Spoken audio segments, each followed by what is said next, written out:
У меня появился новый канал, на котором выходят пересказы по манхвам. Если тебе нравятся пересказы по аниме, то я уверен, что тебе понравятся и пересказы по манхвам. Ссылку на канал ты найдешь в описании. Эта история начинается с группы искателей приключений, которым предстоит сразиться со смертоносным лесным драконом ранга С. Он дышит огнем, причиняя огромные разрушения в этом районе, и искатели приключений вынуждены бежать. В другом месте на поле мы встречаем молодого фермера по имени Эллейн. Он ухаживает за своим урожаем и доволен тем, как хорошо все растет. Он собирает урожай и готовится отправиться на рынок. В окне своего статуса он получает оповещение о том, что все его навыки ведения сельского хозяйства достигли максимального уровня и достигли 10 уровня. К нему присоединяется его друг, рыбак Теста, который поражен его достижениями. Теста даже немного завидует тому, что у Элла даже есть навык рыбной ловли 10 уровня, хотя он и должен быть рыбаком. Доведя до максимума все свои навыки ведения сельского хозяйства, Эл внезапно получает специальную возможность интегрировать и развивать свои навыки. Он соглашается с этим и получает титул любителя природы. Эл не понимает, что это значит, но Теста видит, что у него внезапно набралось 65 статусных очков, при более чем 73 очках в атаке и 45 очках в защите. Они в шоке, но Эл помнит, что ему нужно попасть на рынок. Эл отправляется в королевскую столицу, чтобы продать свой урожай. По пути он видит дракона, нападающего на искателей приключений. Им с ним не сравнится, и они вынуждены отступить. Эл решает помочь и бросает морковку, надеясь отвлечь дракона, но морковка попадает в цель, и дракон взрывается с одного удара. Искатели приключений остаются потрясенными, сбитыми с толку тем, что произошло, и Эл тоже удивлен своей новой силой. Он быстро отправляется в путь, и искатели приключений видят только его след. Эл добирается до королевской столицы Магис, но пока он стоит у ворот, там похищают девушку. Мужчина в капюшоне врывается внутрь, но Эл прыгает вперед и спасает девочку. Мужчина в капюшоне нападает на Алла с ножом, но Эл легко обезоруживает его и побеждает. Мужчина арестован, и девочка благодарит его за то, что он спас ее. Они слышат звон колокольчика, и Эл быстро убегает, не желая опаздывать. Девочка спрашивает, как его зовут, но Эл просто быстро убегает. Он добирается до рынка и доставляет свой урожай. Когда он собирается выехать из города, его останавливают стражники. Эл думает, что у него могут быть неприятности, но появляется девушка, которую он спас, и представляется Фалосом, принцессой Капитолия. Эл начинает нервничать, разговаривая с принцессой, но она приказывает ему просто относиться к ней небрежно. Она спрашивает, не хотел бы он служить королевской семье. Он отвечает, что черт возьми нет, но только про себя. Вместо этого он осторожно пытается отказаться, говоря, что не может справиться с такой ответственностью. Он пытается уйти, но Фалос ловит его. Она говорит ему, что они хорошо заплатят ему, но Эл говорит, что он заинтересован только в том, чтобы стать фермером. Услышав это, Фалос предлагает отдать ему огромное поле рядом с Капитолием площадью более 33 квадратных метров. Эл спрашивает, почему она готова зайти так далеко только для того, чтобы завербовать его. Она говорит ему, что это потому, что он смог так легко победить человека в капюшоне, сила которого превышала 500 человек. Эл спрашивает, какова средняя сила,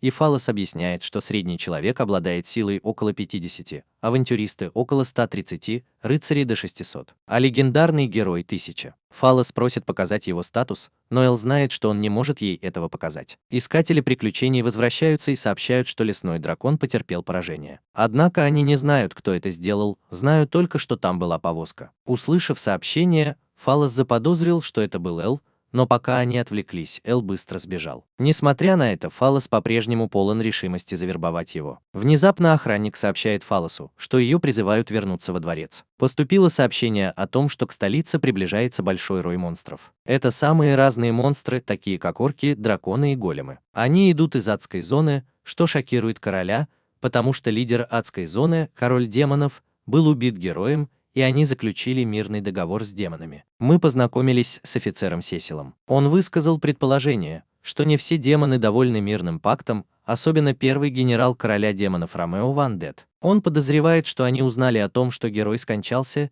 и теперь хотят отомстить за смерть короля демонов. Он советует королю покинуть столицу ради его же собственной безопасности. Король не хочет бросать свой народ, но все его солдаты умоляют его выжить. Эл наконец-то добирается домой, случайно разрушив свою дверь с помощью своей новой силы. Он очень устал за прошедший день, и вдруг Теса стучится к нему в дверь. Теса говорит ему, что им нужно эвакуироваться, потому что поблизости находится армия монстров. Эл внезапно вспоминает о своем урожае и спешит на свое поле. Он испытывает облегчение, увидев, что с его урожаем все в порядке. Армия монстров проходит мимо, и Эл понимает, что они направляются прямо в столицу. Он не хочет ввязываться в это дело, потому что он всего лишь фермер, но потом понимает, что если столица падет, ему некуда будет продавать свой урожай. Тем временем король и принцесса сбежали из столицы. Но они зашли в тупик.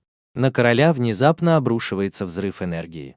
Сесил преображается и показывает, что на самом деле он генерал-демон Ромео. Он обманывал их с самого начала. Он раскрывает свой план выдать себя за короля, используя свою магию трансформации и править королевством так, чтобы люди об этом не знали. Но сначала он должен убить короля. Он атакует с помощью своей темной магии, но король создает барьер. Барьеры начинают разрушаться по мере того, как король изо всех сил пытается их поддерживать. Фалос помогает укрепить барьер, но Ромео обрушивает вторую атаку. Барьеры рушатся, и король больше не может поддерживать барьер. Сам по себе Фалос не может защититься от нападения, а остальные барьеры разрушаются. Ромео собирается прикончить их с помощью своего умения преодолевать тьму, но внезапно появляется Эл и останавливает атаку. Он использует свой навык вспашки и сотрясает землю, уничтожая армию монстров. Ромео очень любопытно, кто он такой, но Эл просто говорит, что он обычный фермер. Ромео прыгает ему за спину, но Эл успевает поймать его клинок и отбросить в сторону. Ромео впечатлен и решает выложиться до конца. Он впитывает в себя силу ближайших монстров и трансформируется в свою истинную форму. Посмотрев на свой статус, Талус видит, что у него 78 уровень силы и более 5 баллов. Она велит Элу убегать. Ромео высвобождает свою силу и бросается на Эла,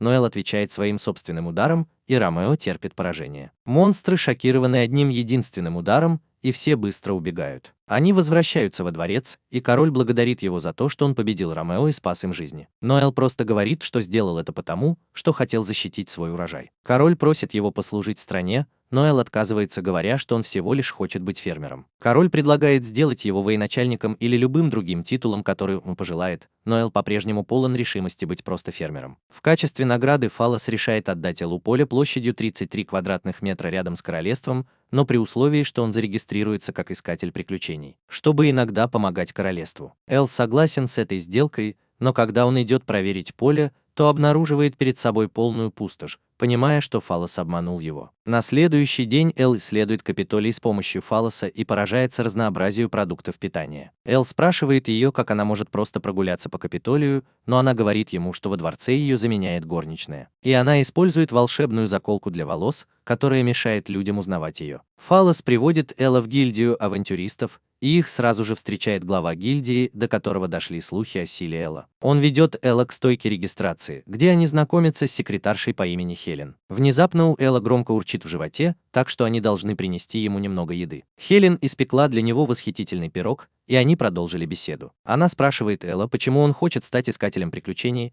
но Эл объясняет, что зарегистрировался только из-за своей сделки с компанией Фалос. Внезапно появляются вчерашние искатели приключений, которые благодарят его за победу над драконом С-ранга. Все члены гильдии поражены, и Алу становится неловко. Искатели приключений представляются как Джейк, Люк и Ламия. Они желают ему удачи и говорят, что им следует отправиться на охоту вместе. Эл вздыхает, представляя, как его утаскивают прочь от его фермерского хозяйства. Эл упоминает Хелен, что хочет попробовать выполнить задание, но она объясняет, что авантюристы ранжируются от ранга F вплоть до двойного ранга S. Поскольку он новичок в авантюризме, для начала он может браться только за легкие задания. Она предлагает начать с задания собрать 10 трав в мрачном лесу. Хелен говорит ему, что ему следует обзавестись каким-нибудь снаряжением, потому что там могут водиться монстры. Но Эл говорит, что он слишком беден, чтобы позволить себе что-нибудь подобное. Услышав это, Хелен отдает ему свой старый плащ, усиленный магической защитой. Эл неохотно соглашается принять его, но Хелен настаивает и помогает ему надеть его. Хелен приходит в восторг, увидев его в плаще, так как он, кажется, напоминает ей кого-то определенного. Она желает ему удачи, но Эл может думать только о своей фермерской жизни. Эл отправляется в лес и собирает травы. Во время сбора трав он натыкается на странную черную чешуйку. Он задается вопросом, какой монстр мог ее обронить, но внезапно к нему подходит женщина-орк. Она набрасывается на него, желая породниться с ним, но появляется Джейк и спасает его. Орк побежден, и Эл благодарит его за помощь. Он спрашивает, знают ли они больше о черной чешуе. До Джейка доходили слухи о черном драконе, но он в это не верит, потому что черные драконы обитают в высокогорье, а не в лесу. Ламия предполагает, что он может продать его за приличную сумму денег. Внезапно от них исходит потрясающая аура, которая переполняет их. Они застывают в страхе, когда появляется черный дракон. Дракон окутан тьмой и проходит прямо мимо них. Эл в ужасе, но ему удается взглянуть на его состояние только для того, чтобы быть шокированным его чудовищными характеристиками. Там есть девочка, которая убегает, но ее ловят, и Хелен просыпается от своего кошмара. На следующий день ее мать замечает, что она не слишком хорошо выглядит. Хелен говорит ей, что у нее наблюдается потеря памяти. Она не может вспомнить, что делала накануне после работы. Ее мать предполагает, что она переутомилась и ей следует немного отдохнуть. Эл возвращается в гильдию и получает срочный отчет. Они встречаются с мастером гильдии и сообщают о своей встрече с черным драконом. По словам Дали, его сила превышает 230 единиц. Судя по его внешнему виду, они подозревают, что это злой дракон Араборос. Они потрясены, услышав это, особенно Хелен. Эл показывает им найденную им чешую, и Хелен приходит в ужас, увидев ее. У нее сохранились воспоминания о том, как ее брат убежал и был убит драконом. Для нее это слишком тяжело, и она падает в обморок. Эл ждет, беспокоясь за Хелен, но ее мать говорит ему, что с ней все будет хорошо. Она узнает плащ, в который одет Эл, и объясняет, что на самом деле она приемная мать Хелен. 15 лет назад она нашла Хелен у озера вместе с этим плащом. Она помнила свое имя, но потеряла все остальные воспоминания. Она подозревает, что Хелен может быть как-то связана с Урборосом. Услышав это, Эл полон решимости помочь ей. Он направляется в библиотеку, чтобы узнать больше, но не находит никаких зацепок. Он решает ознакомиться с отчетами 15-летней давности, когда Хелен впервые была найдена. Однако библиотекарь говорит ему, что эти отчеты носят ограниченный характер, и у него недостаточно высокий рейтинг, чтобы получить к ним доступ. Эл пытается умолять ее об этом, но она прогоняет его прочь. Внезапно появляется Фалос, что удивляет библиотекаря. Она использует свое положение принцессы, чтобы помочь Элу получить доступ к архивам. Их пропускают в запретную зону, и они проверяют записи о повреждениях в деревне, где была найдена Хелен. Эл выясняет, что 15 лет назад деревня Гонора была полностью разрушена, и там также были найдены черные чешуйки. Однако этот инцидент был замят, потому что злой дракон должен был быть мертв. Но если бы он каким-то образом возродился, это означало бы, что весь мир находится в опасности. На следующий день эти двое отправляются в деревню Хонора, чтобы все проверить. Они находят ее в полностью разрушенном состоянии. Пока они осматривают окрестности, Эл внезапно слышит чей-то голос. Он следует за голосом, и они подходят к могиле, и там появляется мальчик, одетый в тот же самый плащ. Фалос не понимает, с кем говорит Эл, потому что она не может его видеть или слышать. Эл понимает, что он призрак, и мальчик представляется как Лей.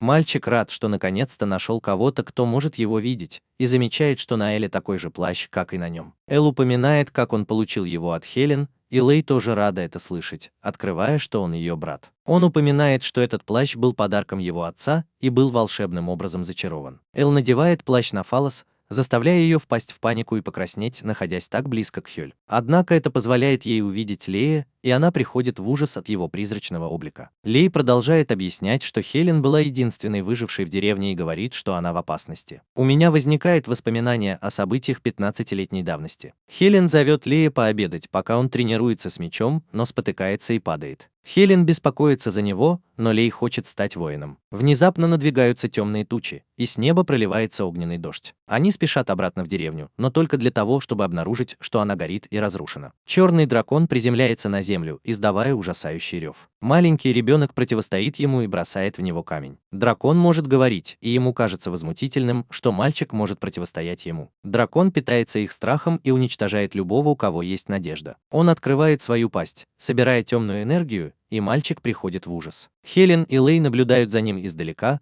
но знают, что они бессильны что-либо сделать. Они решают, что единственный выход для них – бежать, поэтому быстро покидают деревню. Но пока они бегут, дракон пролетает над головой, находит их. Они быстро убегают в другую сторону, но дракон летит за ними, дыша огнем. Дракону доставляет удовольствие видеть, как они в ужасе убегают. Хелен выбивается из сил и падает. Она говорит Лею, чтобы он шел дальше без нее, и дракон приземляется у нее за спиной. Дракон готовится поглотить ее душу, но получает удар в глаз, когда Лей бросает свой меч. Он велит Хелен бежать, но меч падает, и ее глаз мгновенно регенерируется. Но дракон обращает свое внимание на Лея, решив съесть его первым. Он бросается на Лея и пронзает его своими зубами. Хелен бросается к своему брату, и дракон наслаждается ее отчаянием, так как это делает его сильнее. Дракон решает оставить Хелен в живых, но клянется вернуться через 15 лет, чтобы снова разрушить ее дом, причинив ей еще больше эмоциональный ущерб, а затем пожрать ее душу. Лей клянется защищать Хелен даже после смерти,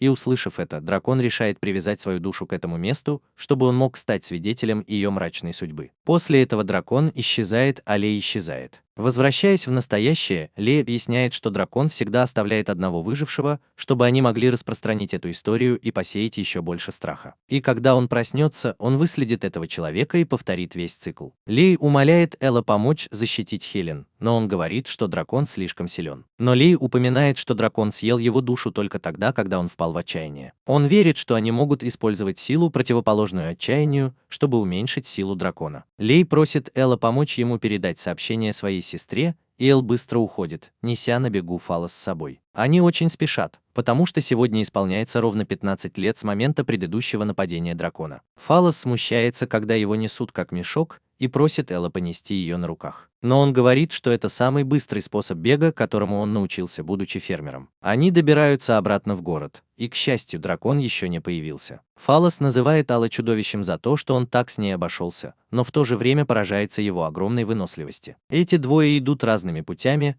Эл отправляется на поиски Хелен, а Фалос готовит охрану. Вернувшись в гильдию, мать Хелен отправляется проведать ее, но обнаруживает, что она пропала из своей комнаты. Хелен прогуливается одна по лесу, и вскоре перед ней появляется черный дракон. Он приветствует ее по прошествии 15 лет, и к Хелен начинают возвращаться утраченные воспоминания. Она помнит, что именно по ее вине погиб ее брат. Дракон напоминает ей о том, как бы ее брату удалось спастись, если бы не она. Это говорит о том, что из-за нее скоро погибнут все люди в городе. Хелен умоляет его не нападать на город, даже предлагая свою собственную жизнь. Но дракон не намерен оставлять кого-либо в живых. Хелен впадает в отчаяние и готовится покончить с собой, но Эл подоспевает к ней как раз вовремя и останавливает ее. Хелен приходит в себя, но дракон нападает на Алла, отбрасывая его в сторону. Эллу удается выжить благодаря защите, обеспечиваемой его плащом. Дракон потрясен тем, что человек смог пережить его нападение, но Эл говорит, что он не просто человек, он фермер. Хелен говорит ему, чтобы он убегал, но Эл бросается на дракона и бьет его кулаком в морду. Эл говорит Хелен, чтобы она не волновалась, и дракон удивляется, что человек смог причинить ему боль. Дракон хочет увидеть, как Эл впадет в отчаяние, и они вдвоем начнут ссориться. Дракон бросается на него, атакуя своими когтями, и Эл изо всех сил пытается защититься. Эл наносит еще один удар,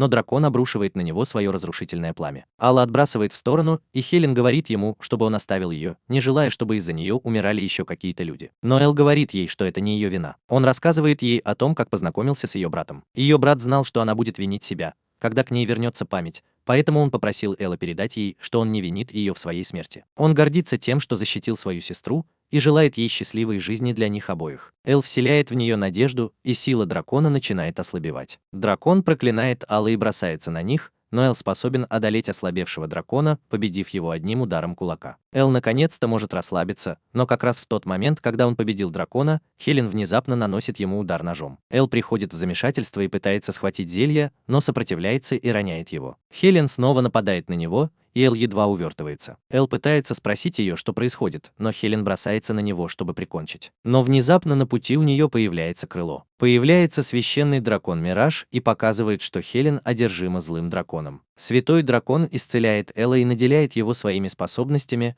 но в результате этого он падает в обморок. Он говорит Эллу, что дал ему силу очистить черного дракона и спасти Хелен. Злой дракон смеется, думая, что Эл не рискнет причинить вред телу Хелен, но Эл тут же наносит ему удар кулаком. Дракон потрясен, и Эл видит по глазам Хелен, что она хочет, чтобы он остановил ее. Хелен, кажется, приходит в себя, но когда Эл помогает ей подняться, она хватает его, и душа злого дракона вырывается наружу и ныряет в Алла, пытаясь овладеть им. Он объявляет о своей победе, но тут возникает одна проблема. В глубине души у Элла есть только одно желание – заниматься сельским хозяйством. Он потрясен тем, что там нет ничего, кроме выращивания и сбора урожая. Здесь нет ничего, что он мог бы испортить, и он отторгается от тела Элла. Святой дракон снова встает на ноги и использует свою силу, чтобы очистить Алана. Душа злого дракона разбита вдребезги, и святой дракон благодарит Алла за его помощь. Луч света гаснет, а Эл и Хелен остаются без сознания. Когда Эл приходит в себя, он обнаруживает, что находится в гильдии. Фалос обнимает его, радуясь, что с ним все в порядке. Эл спрашивает, что случилось с драконами, и Хелен говорит ему, что Ураборос был очищен, и святой дракон тоже исчез. Эл спрашивает, все ли в порядке с Хелен после того, как она была одержима. Она говорит, что с ней все в порядке, а также она обрела способность превращать свои руки и ноги в драконьи когти. Эл потрясен, думая, что она все еще одержима, но Хелен показывает, что она может свободно контролировать свою силу. Она планирует использовать эту силу во благо и спасать людей в будущем. Хелен внезапно спрашивает об отношениях Фалоса с Элом, который не признает в ней принцессу из-за ее волшебной заколки для волос. Эл немного волнуется, и Фалос говорит, что они друзья детства. В комнату врывается глава гильдии вместе с Джейком и его друзьями. Они рады, что с Хелен все в порядке,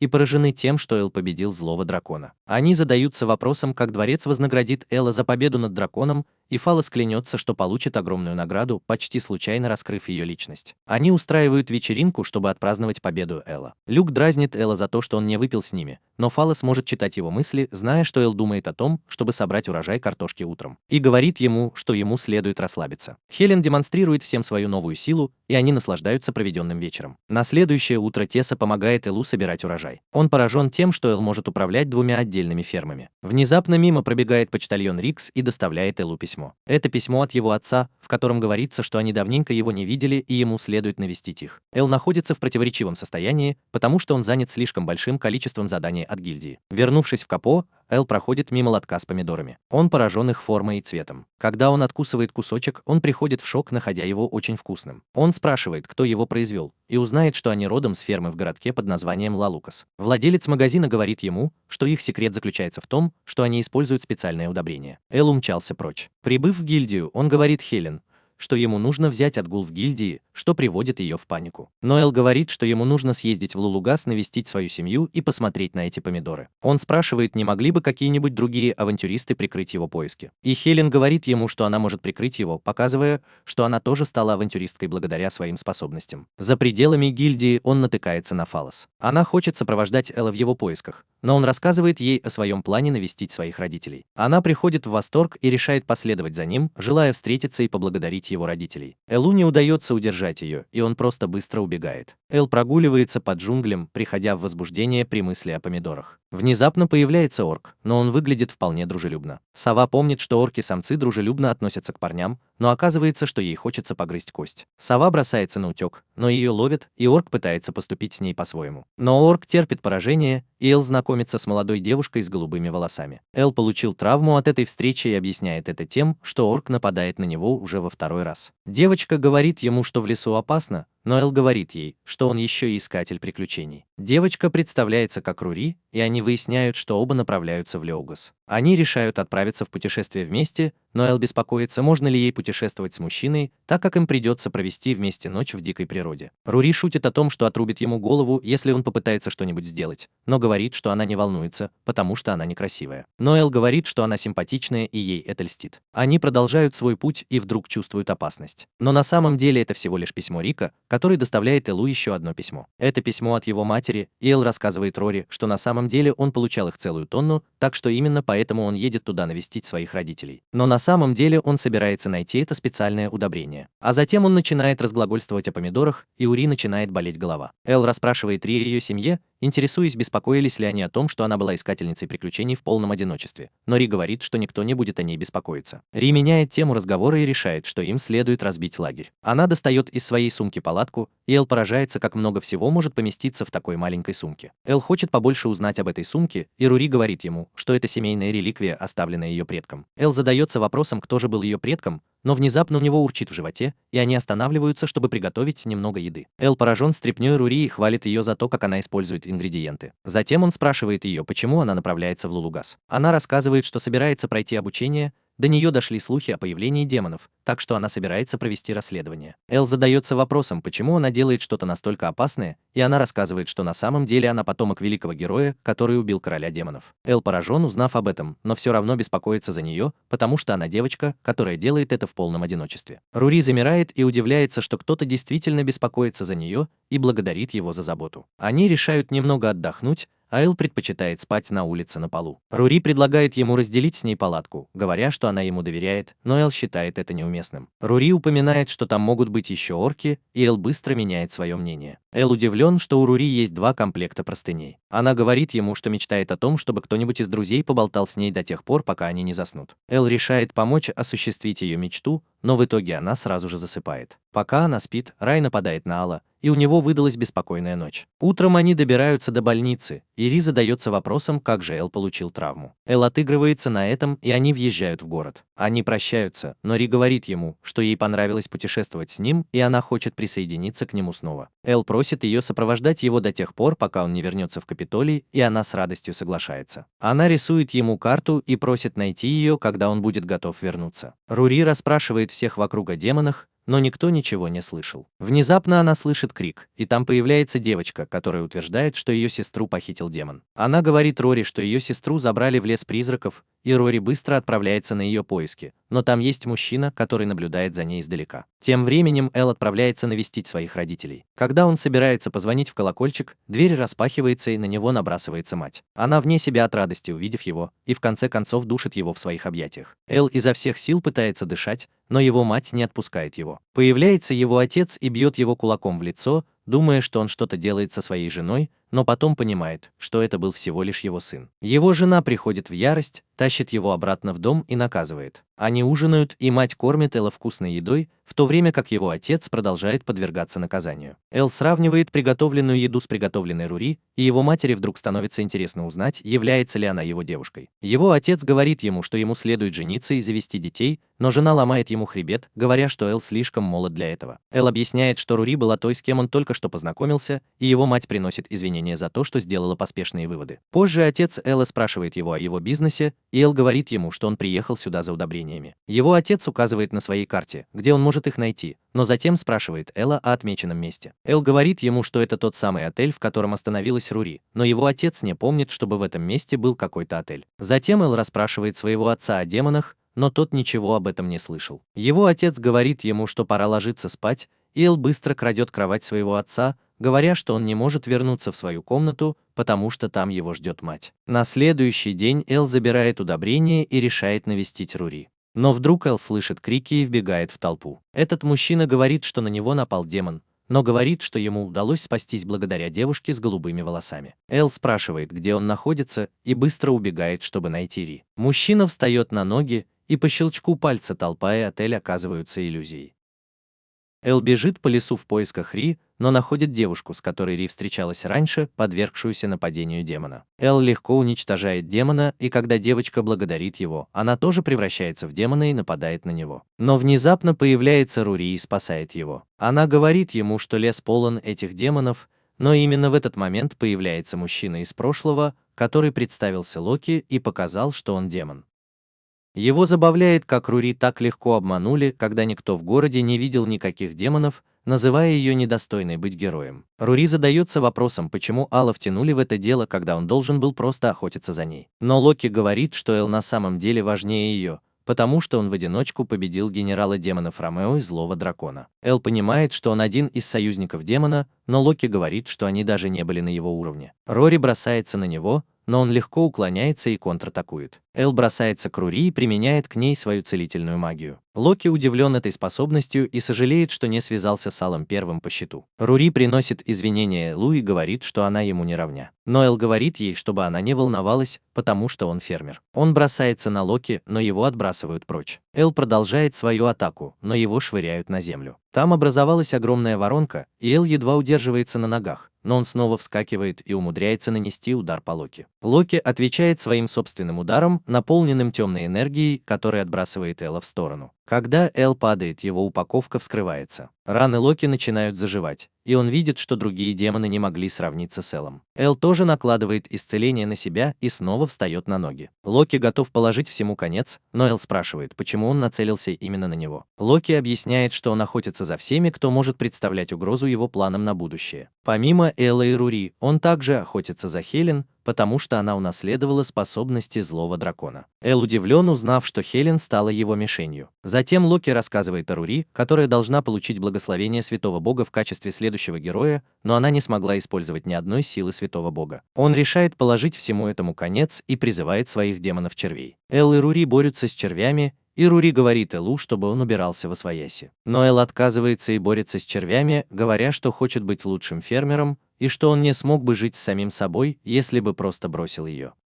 Они добивают червей, но Локи начинает новую атаку. Эл прикрывает Рури щитом от магии, и тут же раздается мощный взрыв. Когда дым рассеивается, им удается выжить, но они кажутся тяжело ранеными. Появляется еще больше червей, так как Рури отбрасывают в сторону, а Элла прижимают к земле. Локи говорит ему, что как только черви укусят его, они уже никогда не отпустят. Затем он поворачивается к Рури, чтобы прикончить ее, и она вспоминает, как ее родители подбадривали ее, несмотря на то, что другие говорили, что она не смогла бы стать героем. Она приносит извинения за то, что не смогла стать героем, когда Локи начинает свою атаку, чтобы прикончить ее. Но внезапно черви становятся белыми и рассыпаются вдребезги, когда Элла освобождается. Он объясняет, что это происходит благодаря силе его удобрения, которое обладает пестицидным действием. Благодаря этому черви не способны к регенерации. Хотя Локи и удивлен, но он не волнуется, потому что Эл и так уже сильно ранен. Но Эл все равно бросается на него, и он клянется защищать Рори и Хелен. Рори никак не может понять, почему Эл так упорно сопротивляется. Она вспоминает свое прошлое, когда все говорили ей, что она была слишком слаба, чтобы быть героем, и она сдалась. Но глядя на решимость Элла, она понимает, что быть героем – это не значит быть сильным, это значит быть тем, кто никогда не сдается, несмотря ни на что. Пока Алиса сражается с Локи, Ри умудряется нанести ему удар ножом. Рана Локи мгновенно заживает, но Ри полна решимости сражаться, даже если ей не удастся победить. Ри внезапно пробуждает в себе силы своего героя и атакует Локи своим священным ударом. Эта атака очень эффективна,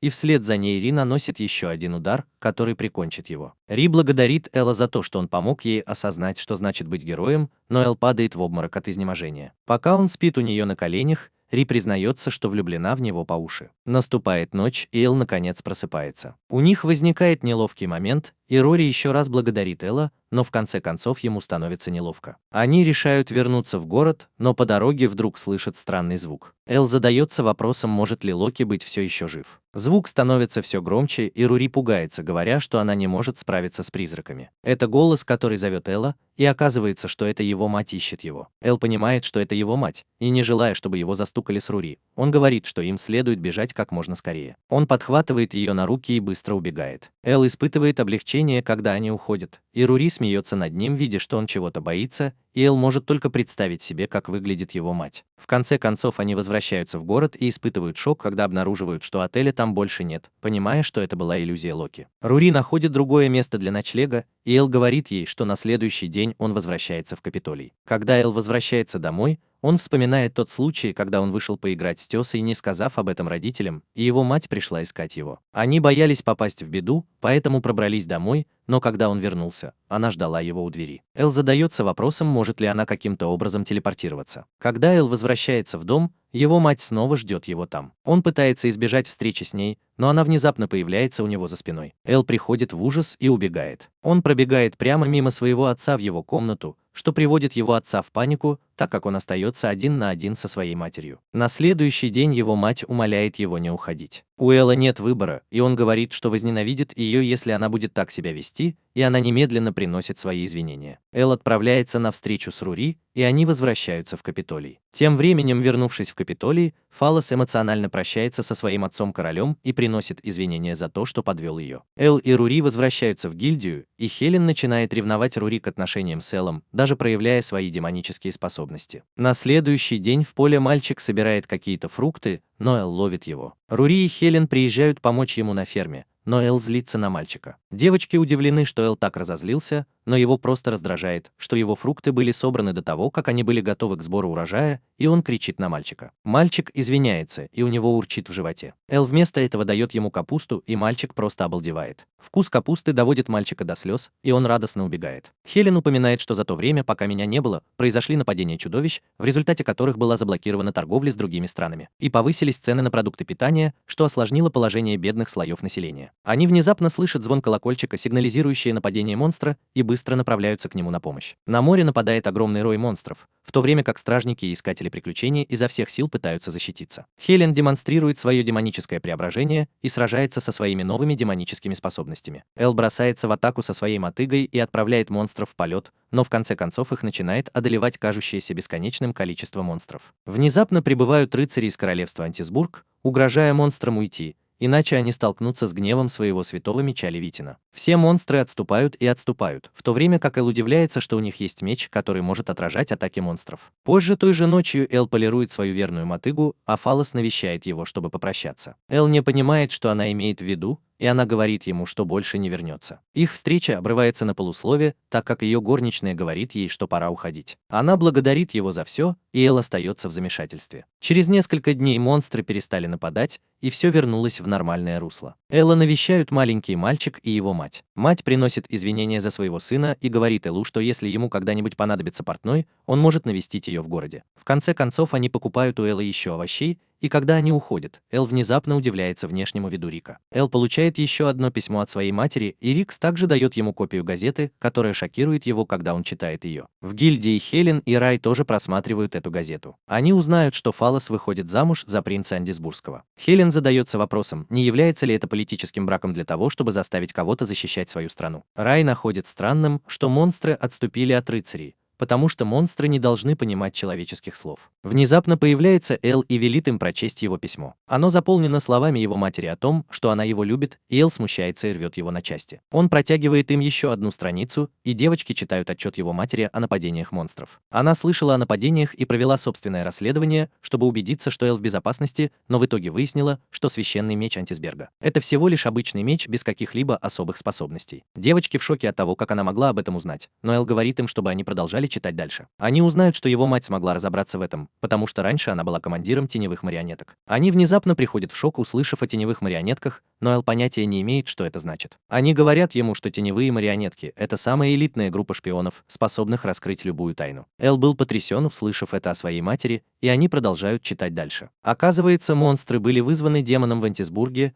но его возлюбленная была похищена, и он был вынужден послать монстров в атаку. Они пришли к выводу, что Антисбург послал монстров напасть, чтобы они могли выдать себя за защитников и потребовать женитьбы на принцессе Фалос. Эл полна решимости спасти принцессу, но это действительно удивляет девочек, потому что Фалос всегда использовала свою магию маскировки, когда они были вместе. Эл быстро исправляет себя, говоря, что как граждане они обязаны спасти принцессу, и ему удается расположить их к себе. Хелен говорит ему, что попасть в Антибург будет нелегко, но сова рассказывает, что он нанял Рикса в качестве их проводника. Тем временем в королевстве Антибург мы встречаемся с принцем Нидалусом, который встречается с различными лидерами, которые хотят, чтобы он защитил их от нападений монстров. Он говорит, что с помощью одного священного меча он может сделать очень многое, и все они пытаются предложить ему исключительные предложения для его защиты. Позже Нидалус вне себя от радости по поводу того, как продвигается его план, и приказывает демону Газели атаковать еще больше стран. Однако Газель хочет прекратить нападение, не желая, чтобы еще больше его товарищей были принесены в жертву. Но Нидалус избивает его и напоминает ему, что он захватил в плен свою подругу. Внезапно входит Фалос и говорит ему, что он не может так обращаться со своими слугами. Входит охранник и сообщает, что карета, прибывшая на церемонию, задерживается, и принц выходит из себя. Но поняв, что Фалос наблюдает за ним, он пытается взять себя в руки и говорит ей, что с нетерпением ждет их церемонии. Фалос возвращается в свою комнату и жалеет, что не может снова увидеться с Эллом, но Нидалис стоит снаружи и гадает, о ком она думает. На следующий день Эл заходит к портному,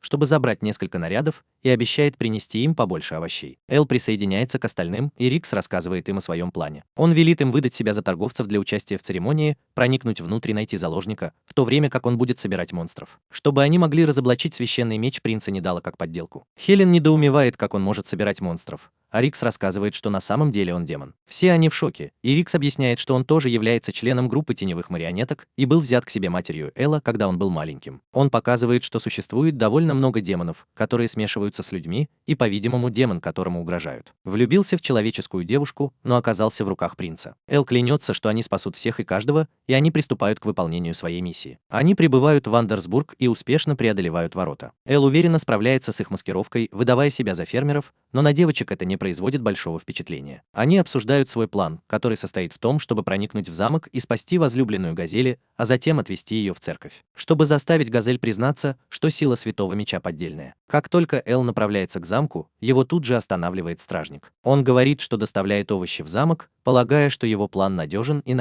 Но охранник находит его подозрительным, и в конце концов за ними гонятся все стражники. Хелен велит Элу идти вперед и бросает его в замок. Эл случайно приземляется точно в нужной комнате, и просит девочку пойти с ним, чтобы они могли спасти газель. В комнату вбегают охранники, но Эл использует свои овощи и справляется с охранниками. Девочка прикована цепью и не может убежать, так что в конце концов Элу приходится нести ее на руках, пока он убегает от охранников. В конце концов Элу приходится встретиться с двумя другими, но им приходится быстро бежать, так как за ними гонятся все охранники. Они видят церковь, и девочки говорят Элу, чтобы он поберег фаллос, пока они разбираются с охранниками. Внутри церкви идет церемония, и фаллос говорит: «Я согласен». И в тот момент, когда они подходят для поцелуя, в дверь внезапно ударяет Нидалус, и в комнату врывается Эл. Фаллос вне себя от радости, увидев его, но Нидалус говорит, что Эл злодей, который пришел сюда, чтобы захватить принцессу. Затем Эл рассказывает всем, что принц злодей, а его священный меч подделка. Нидалус спрашивает, есть ли у него какие-нибудь доказательства, и даже король говорит Элу, что он видел силу этого меча. Но Эл говорит, что у него есть доказательства, и стражник внезапно сообщает, что на королевство напали монстры. Мы видим, как Рикс призывает монстров к атаке. Гости советуют Нилусу пустить в ход меч, но когда он призывает Газель,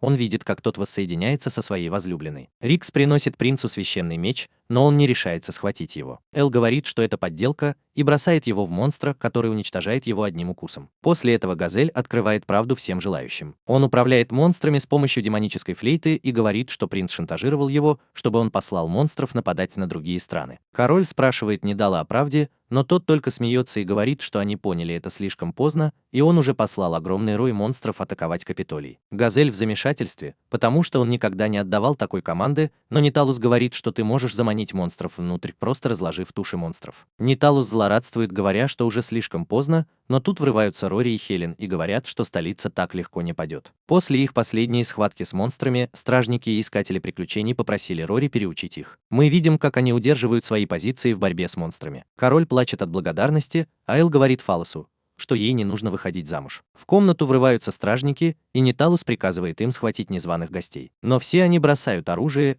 а Ри и Хелен рассказывают, что стражники перешли на другую сторону после того, как они объяснили им злодеяние принца. Налус приходит в ярость и бросается на короля, но его останавливает Редиска, и Эл избивает его. Налуса уводит, и Фаллос прыгает на Алла, говоря ему, что она его любит. Рури сбита с толку и ревнует его к принцессе. Эл пытается сказать, что все это какое-то недоразумение, но даже король благодарит его и приветствует в своей семье. Когда король уходит, его останавливает Рикс, который вручает ему письмо, доказывающее, что Нидалус был всего лишь пешкой для кого-то другого. И он предупреждает короля быть осторожным. После этого все они празднуют это событие в гильдии, и мастер гильдии говорит Элу, что все обращались к нему с просьбами о выполнении заданий. Но Эл напоминает ему, что он просто хочет быть фермером. Фаллос посещает гильдию и вознаграждает авантюристов за их помощь в защите столицы. Хелен задается вопросом, почему ей кажется, что она знакома с принцессой, и Эл впадает в панику. Фаллос возвращается в ее обличие, и Эл не может справиться с тем, чтобы сохранить эту тайну. Фаллос официально встречается с Рури и заявляет, что именно она будет с Элом. Эл не может с ними справиться и просто уходит, чтобы ухаживать за своим урожаем. Он собирает урожай своих овощей, но Рури и Фаллос последовали за ним туда же. Они спрашивают, кто ему нравится больше, но Эл просто пытается отвлечь их, рассказывая о своих овощах. Рури задается вопросом, есть ли на свете кто-то еще, кто ему нравится, и Эл говорит, что так оно и есть. Девочки были шокированы, услышав это, но Эл быстро убегает. Вернувшись к себе домой, Эл смотрит на фотографию и предается воспоминаниям о девочке по имени Оливия. У нас возникает воспоминание о событиях 15-летней давности, когда мы видим, как отец Элла собирает урожай картофеля. Он приходит в шок, когда видит, что Эл собрал так много урожая. Эл вне себя от радости, но его мать злится из-за того, что отец заставляет его работать. В конце концов, Эл берет немного картошки, чтобы раздать соседям, но вдруг они замечают девочку, за которой гонятся двое мужчин. Эта девочка воровка, и Эл задается вопросом, кто же она такая. Соседи говорят ему, что она сирота,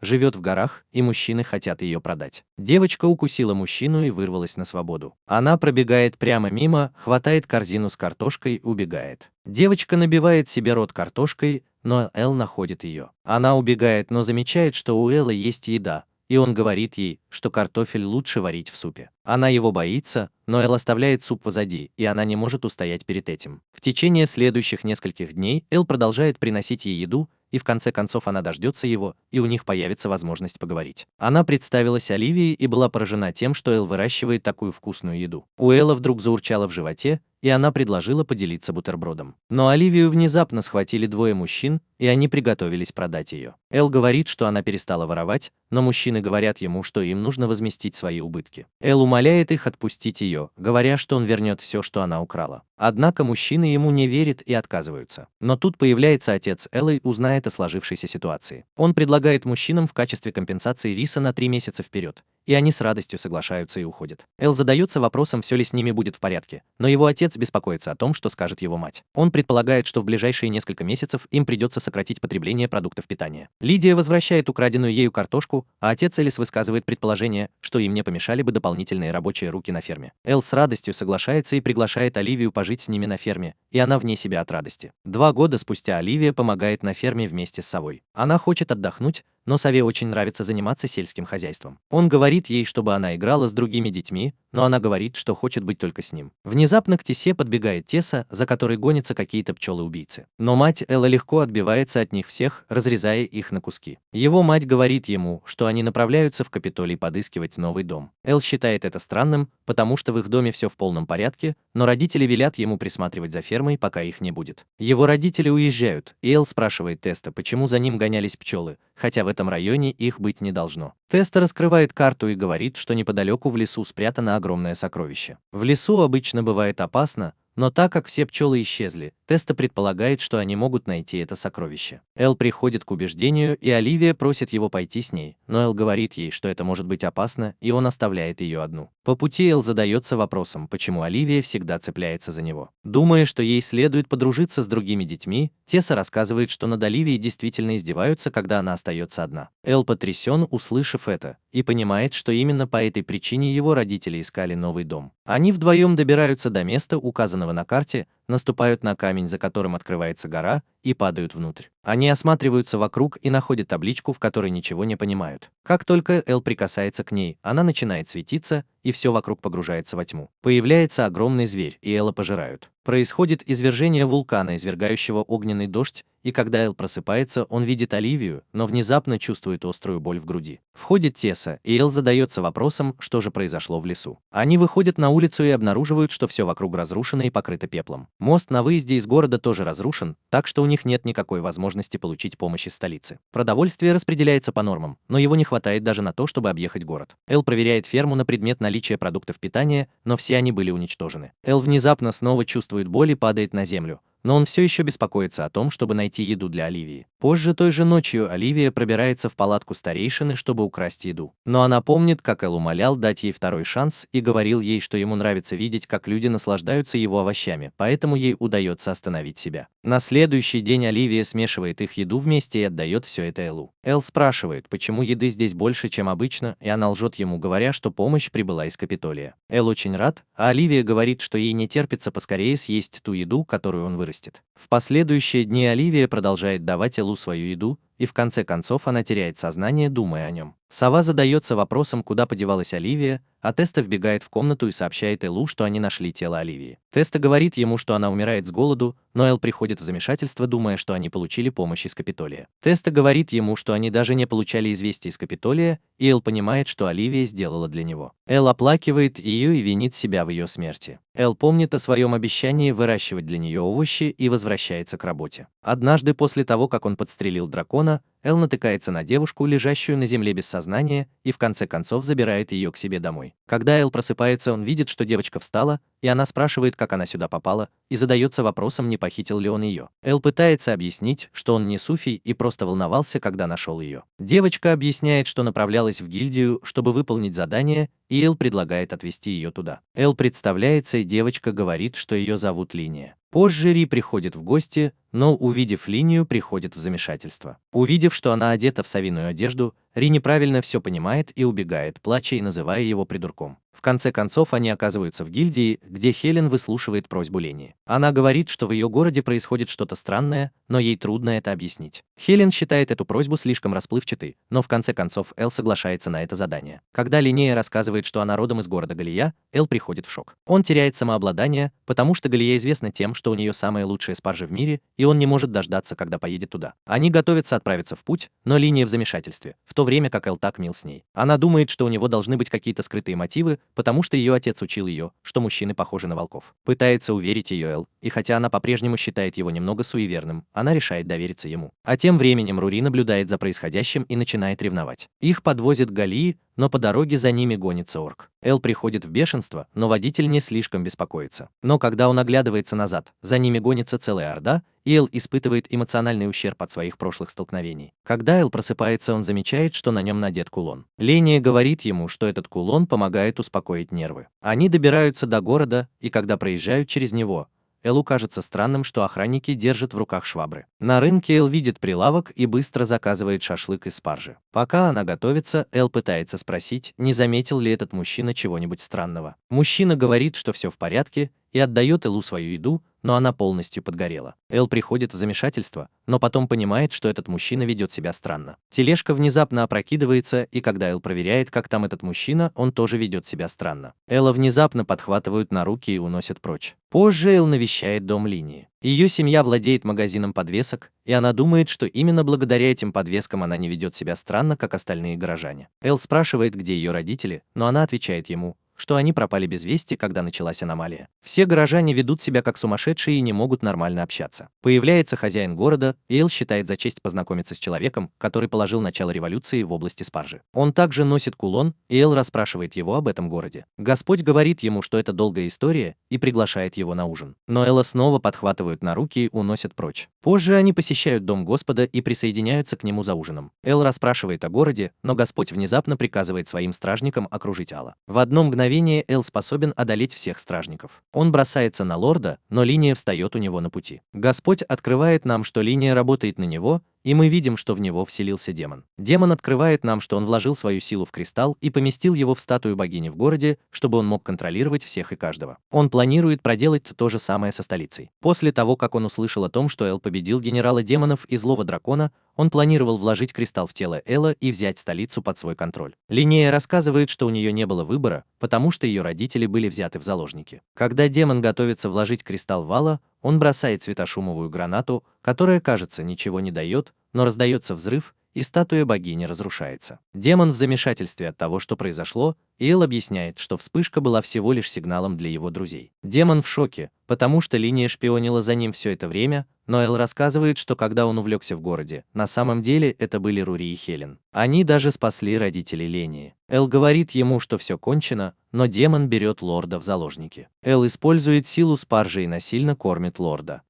Он напоминает Господу о его любви к спарже, и ему удается вырваться из-под контроля демона. Эл использует этот шанс и прикончит его.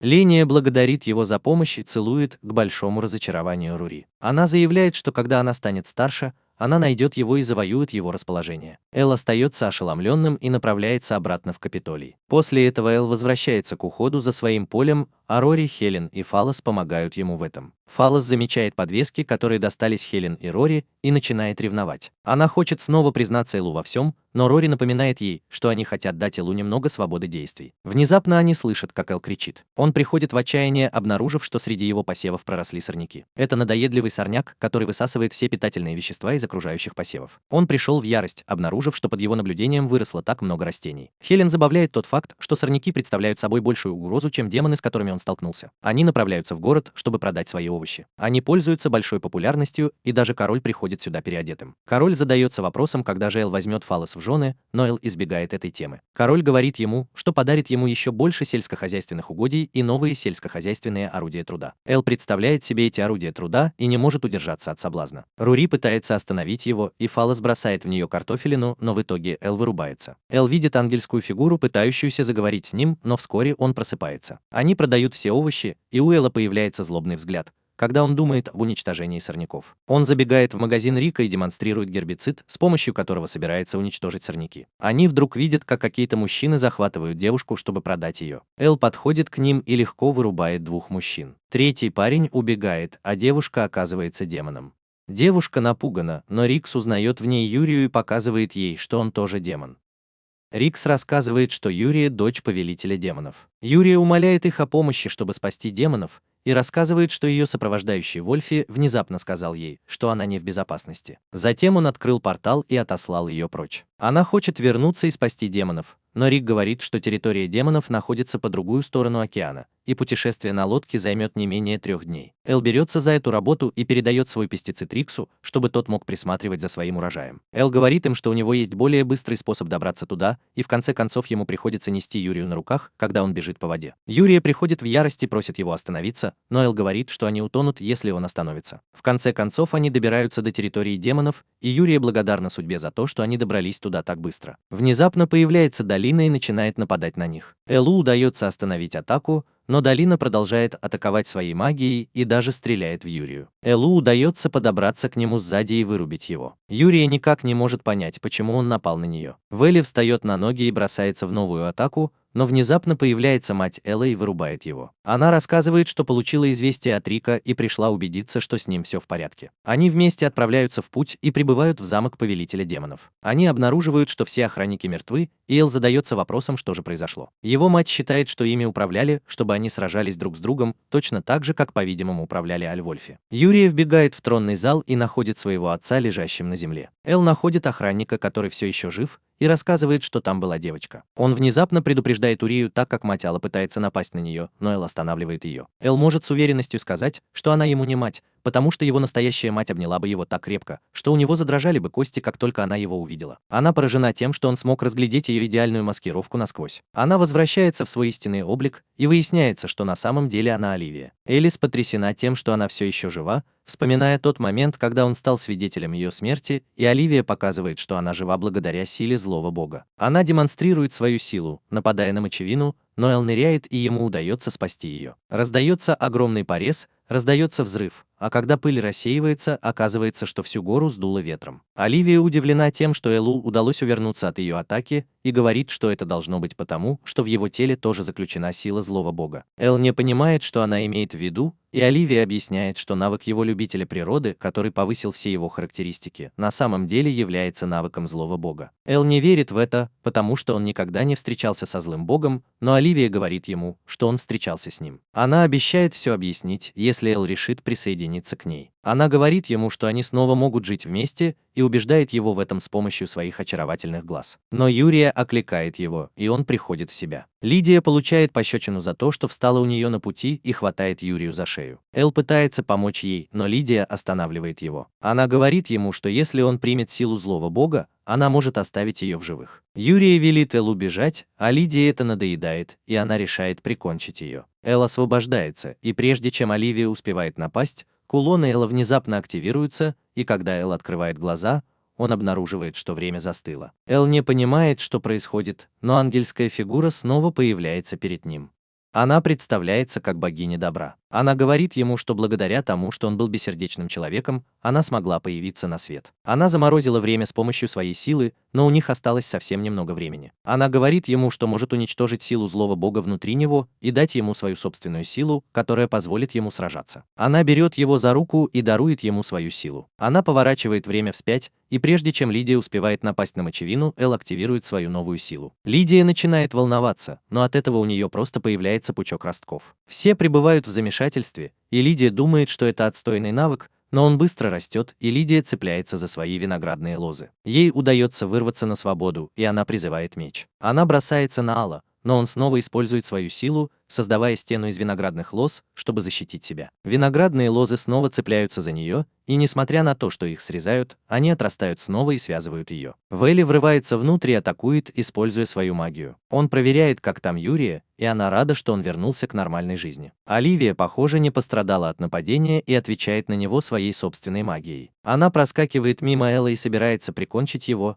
но Эл умоляет ее остановиться. Она говорит, что ей стало скучно, и говорит, что скоро они снова встретятся. Когда они остаются вдвоем, ее окружает темная энергия, и она исчезает. Волчок яростно расспрашивает об отношениях Элла с Оливией, но король напоминает ему, что он только что спас их всех. Эл объясняет, что она его младшая сестра, и он пытается объяснить ее связь со злым богом, но у короля не так много информации об этом боге. И он обещает связаться с ним, если он что-нибудь узнает. Юрию становится грустно из-за того, что Эл уезжает, и она обнимает его, но Валти начинает ревновать их и обвиняет Алла в том, что он пытается соблазнить ее. Он возвращается на ферму и застает Тессу, помогающей ему собирать урожай. Он объясняет все, что произошло, и спрашивает, помнит ли он то время, когда они исследовали руины, но Тесса помнит только, что он потерял сознание и не видел появившегося зверя. Эл разочарован, услышав это, но они вместе съели восхитительный помидор. Эл благодарит его за помощь и просит навестить Капо вместе с ним,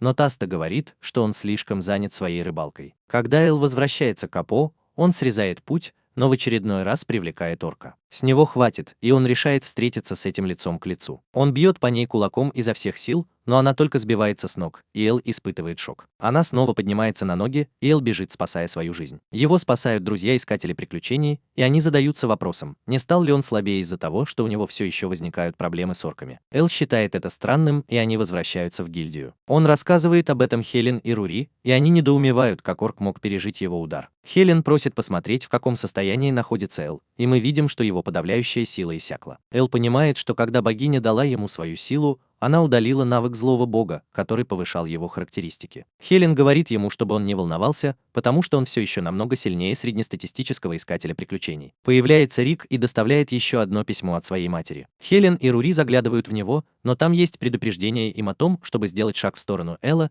и они задаются вопросом, есть ли у его матери люди, наблюдающие за ними как за бывшим командиром теневых марионеток. Эл продолжает читать дальше, обещая разобраться с Оливией и говоря ему, что ему всегда рады дома, а затем просто продолжает говорить ему, как сильно она его любит. Когда Рикс уходил, он наткнулся на Фалос. Она хочет потусоваться с Эллом, но Рори и Хелен оба начинают ревновать. Пока они все вместе тусуются, Эл продолжает задаваться вопросом, почему вдруг появилась Оливия и чего добивается злой бог. Но он старается получать удовольствие от общения с друзьями, которых у него завелось. Он вспоминает о том, как познакомился с каждым из них, и о тех искателях приключений, которые у них были. Он полон решимости стать сильнее, чтобы защитить их и защитить свой урожай. Ведь он сам фермер. Но на этом вся эта серия заканчивается.